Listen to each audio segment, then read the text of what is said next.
Hello, Todd Clemens, Okeechobee Livestock Market, and here's your market report for the first week of 2022. Happy New Year to everyone. We hope you had a great holiday, a good Thanksgiving, Christmas and New Year's, and we're ready to get back to work. It was a good week here. It was a good prices, and we started out the year with a big bang, and it was great to see the market hold up and prices increase so much. You know, it was 3 weeks ago, I guess, this week when we had our last sale, and I saw calves bring $100 a head more than what they did the last sale of 2021. And it's rare that you see prices jump up that high so quick. But we've been talking about over the last couple of months about the inventory. The numbers of cattle are going down, and the packers are still needing cattle, and they're having to get out there and pay for them now because they're needing them, and they're not so many in the feedlot, and the inventory is a lot lower right now this time of year. But these calf prices, I'm telling you, they really have increased. I saw a lot of 500-pound calves bringing up there around $900. That's $1.80 a pound.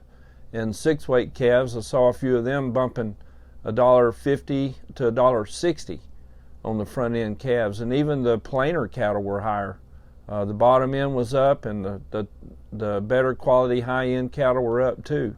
Slaughter cows and bulls sold real good, and you saw the winter storm that the east had this week up there. The I-95 corridor was closed down, and people were trapped in the snow and the ice, and that means that there's a lower supply of cattle up in that neck of the woods, and those packers up there need cattle too, so it increases the demand for cattle down in the southern states like Florida, where we can have these sales and have cattle for the packers to buy, and then they'll ship those cows or the meat up to the areas where they can't get those cattle to town. So a lot of these conditions, the winter weather does affect prices, even though that's a temporary thing. That's not a long-going, long-range, permanent deal, but you can look for these winter weather patterns coming in, and you can see the prices go up about every time you have these bad snowstorms. The only bad part about that is the trucking. The trucking's tough out there on these icy roads too, so you have to be careful for that. But we had I think 700 head or so there Monday, and right at 1,000 head on Tuesday, and so we started out with pretty good numbers. The downside that I can see is the input costs have gone up. The fertilizer is off the chart, and this week grain prices were off the chart. Corn prices don't look like they're going to slacken up any because of it's a global market. And South America is kind of in a semi-drought, and Brazil and Argentina, their crops are not what they were, so it's a global corn market. Demand is high and supply is low.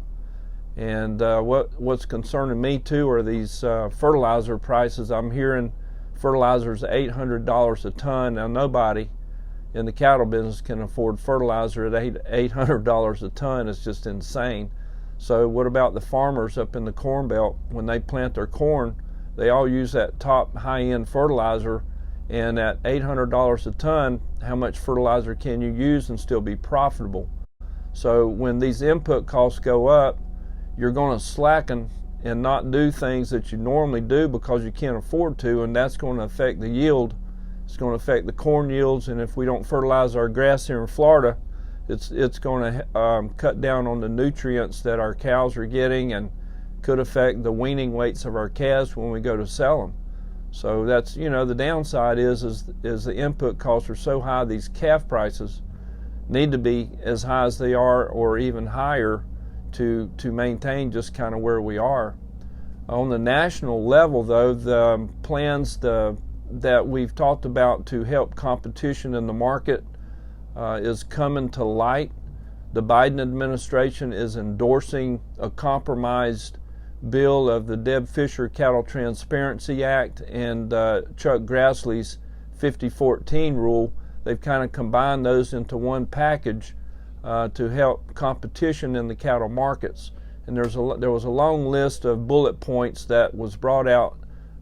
President Biden endorsed the plan. He put out a video hit those bullet points and showed that his administration is supporting competition.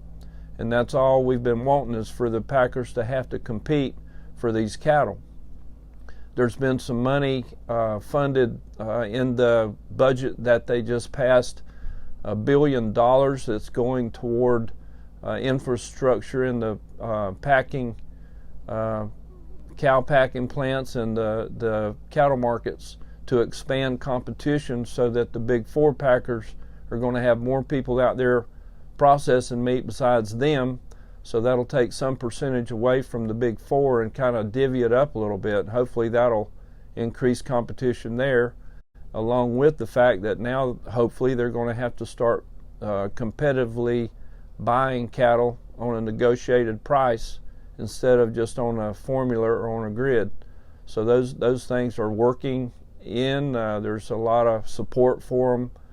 As I said, the Biden administration is all behind it, and with the Democrats, they're in charge and in control of the House and split in the Senate. They should get those bills passed pretty soon. So hopefully in the next 2 or 3 months we'll be seeing some action out of that. But that's very, very positive. So there's a lot of things to be excited about, higher prices, and it's just kind of neat to see these calves come through the ring and see these good 500-pound calves bringing $900, pushing, they're going to be pushing $1,000, I think, before the end of this quarter's over. So it's exciting. Of course, none of us have any cattle to sell this time of year. Ours don't get ready to go until sometime in the summer. But for the people that have held over their late calves or weaned any of their late calves and you're getting them ready to market, you're going to be real surprised when you come pick your check up. So it's a good happy time and a good way to start the new year. And we did have some high prices this week. On the calf side, there was a little 205-pound calf that brought $2.80, sold by Percy Family Farm from Fort Pierce. And on the slaughter cow side, there was a 1,145-pound cow that brought 72 cents, sold by Cody Corson from St. Cloud and bought by Florida Beef. That's your market report. Thank you.